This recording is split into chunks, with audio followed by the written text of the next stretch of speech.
Assalamu alaikum P9 class.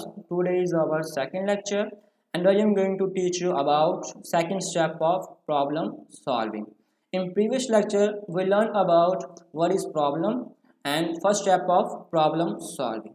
So आपकी mind के अंदर एक क्वेश्चन आ रहा होगा कि कंप्यूटर के अंदर हम इस प्रॉब्लम और प्रॉब्लम सॉल्विंग को क्यों पढ़ रहे हैं, इसका मकसद क्या है पढ़ने का। जैसे कि आप अगली जब नेक्स्ट क्लासेस में जाएंगे, आप ग्रेजुएशन वगैरह करेंगे, वहाँ पर आप कोडिंग वगैरह, वेबसाइट डेवलप करना और एप्लीकेशन डेवलप करना सीखेंगे। तो कोई भी अगर एप्लीकेशन आपने डेवलप करनी है, वो आपके पास एक प्रॉब्लम है, उसको सॉल्व करना है आपने। उसको जब आप एप्लीकेशन बिल्ड कर लेंगे, डेवलप कर लेंगे, तो वो आपकी प्रॉब्लम सॉल्विंग है। मीन आपने उस प्रॉब्लम को सॉल्व कर लिया। ठीक है, जिस तरह अगर आपके पास कोई शख्स आता है तो कहता है मैंने कैलकुलेशंस करनी होती हैं और मुझे चाहिए एक एप्लीकेशन जो कैलकुलेशंस कर सके। तो वो आपके पास एक प्रॉब्लम लेके आया और जब आप एप्लीकेशन बना लेंगे तो वो आपने प्रॉब्लम को सॉल्व कर दिया। अब उसको सॉल्व करने के लिए कुछ स्टेप्स हैं, वो हम पढ़ रहे हैं। जैसे कि मैंने लास्ट लेक्चर में आपको पहला स्टेप प्रॉब्लम सॉल्विंग का बताया, डिफाइनिंग अ प्रॉब्लम। किसी भी प्रॉब्लम को सॉल्व करने से पहले उस प्रॉब्लम को अच्छी तरह डिफाइन होना लाजमी है। अगर आपको पता ही नहीं है व्हाट इज़ द प्रॉब्लम, तो आप उसको कैसे सॉल्व कर सकते हैं। पहले आपको अच्छी तरह क्लियर होनी चाहिए कि प्रॉब्लम क्या है। आज हम सेकंड स्टेप पढ़ेंगे प्रॉब्लम सॉल्विंग का, वो है अंडरस्टैंडिंग अ प्रॉब्लम। अगर आपने प्रॉब्लम को डिफाइन कर लिया, आपने बयान कर दिया प्रॉब्लम क्या थी, और उसके बाद आपने समझना है कि अब इस प्रॉब्लम को रिजॉल्व कैसे करना है। ठीक है, उसे कहते हैं अंडरस्टैंडिंग अ प्रॉब्लम, और इसका दूसरा नाम है analysing a problem. It is important to understand the problem before jumping into the solution of the problem.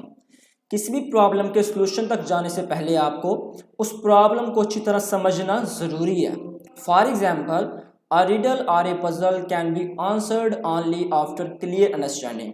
अगर आपने किसी भी पहेली को आज जवाब देना है या किसी भी पजल को सुलझाना है आपने, तो आप वो काम तब ही कर सकते हैं जब आप इनको अच्छी तरह से समझेंगे। ना आप पहेली का जवाब दे सकते हैं समझे बगैर, और ना आप पजल ठीक कर सकते हैं समझे बगैर। A clear understanding of problem make it easier to solve and helps to save money, time and resources. जब आप किसी प्रॉब्लम को अच्छे तरीके से समझ लेते हैं तो वो आपका टाइम भी बचाता है, आपके पैसे भी बचाता है और आपके रिसोर्सेज भी बचाता है। मीन्स अगर आपने कोई चीज़ बनानी थी, आपने कोई डमी टाइप हाउस बनाना था, तो आपने उसके लिए ना कुछ सामान ले आए अपने माइंड में, आपने कहा अच्छा ये लगेगा, तो आप सामान ले आए, आपने बनाना शुरू किया, तो कुछ सामान आपका कम पड़ गया, कुछ सामान आपका ज़्यादा। मीन्स कोई आपने जो वाल्स लेके आए थे, वाल्स आपकी कम पड़ गई, तो कुछ आपने नेल्स कील लेके आए थे, आप कीज़ आपके ज़्यादा पड़ गए। अब जो चीज़ें ज़्यादा थी वो आपके रिसोर्सेज ज़ाया हुए, ठीक है। जो चीज़ें कम पड़ी उन्होंने आपका टाइम भी वेस्ट किया, आपका मनी भी वेस्ट हो गया। यहाँ पर understanding of problem usually include identification of 5 W's। आपको किसी भी प्रॉब्लम समझने के लिए आपके लिए ज़रूरी है कि आप इन 5 W's को समझें। इन 5 W's पर चलकर हम किसी भी प्रॉब्लम को आसानी से समझ लेते हैं। पहला, व्हाट, प्रॉब्लम क्या है। हु, कौन सी प्रॉब्लम है।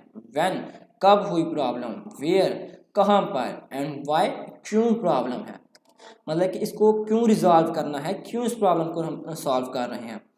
Problem analysis is the process to figure out these 5 W's from a problem statement. Problem analysis एक ऐसा अमल है जिसके अंदर हम प्रॉब्लम स्टेटमेंट में से ये 5 W's निकालते हैं। मीन्स कोई भी आपके पास एक प्रॉब्लम आई है तो उस प्रॉब्लम के अंदर आपने ये 5 पॉइंट निकालने हैं कि क्या प्रॉब्लम है, कौन सी प्रॉब्लम है, कब आई प्रॉब्लम, कहाँ पर आई और क्यों इसको रिजॉल्व कर रहे हैं इस प्रॉब्लम को। ठीक है, problem analysis help to understand a given problem. Problem analysis हमारी मदद करती है कि हम प्रॉब्लम को समझ सकें। There are the basic element, ये बेसिक्स बुनियादी एलिमेंट्स हैं which lead toward the solution of given problem, जो हमें किसी भी प्रॉब्लम के सॉल्यूशन तक पहुंचाते हैं। एग्जाम्पल के तौर पे consider the following problem statement. हमारे पास एक प्रॉब्लम स्टेटमेंट है। स्टेटमेंट क्या है, suppose your class teacher assign your task.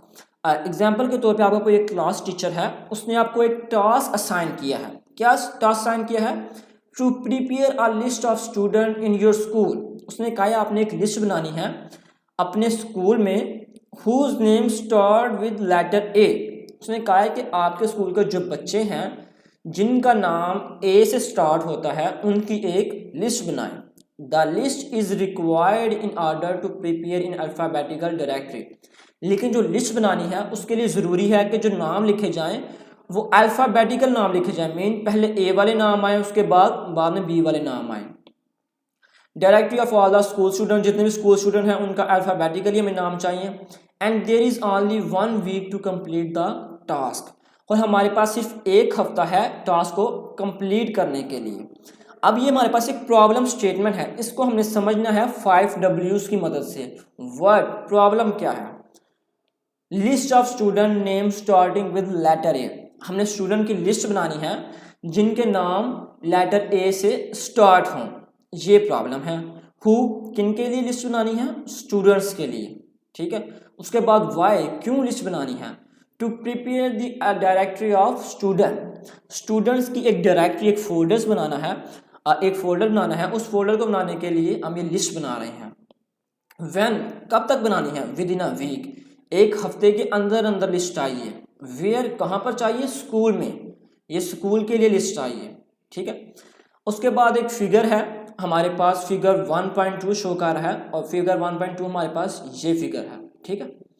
और इसके बारे में लाइंस लिखी हैं, show the metaphorical representation of a problem. Metaphorical क्या होता है? मेटाफोरिकल मीन फिगरेटिव या सिंबॉलिक, मीन्स कुछ ऐसी चीज़ जो सिंबॉलिक तौर पे शो करवाई जाए या किसी फिगर टाइप, कोई इमेज टाइप, कोई फिगर बनाई जाए, कोई ड्राइंग बनाई जाए, उसकी मदद से हमें शो करवाई जाए। तो किसी भी प्रॉब्लम को हम शो करते हैं मेटाफोरिकल रिप्रेजेंटेशन के अंदर, जैसे where the red light present a problem, जहाँ पर रेड लाइट प्रेजेंट कर रही है प्रॉब्लम।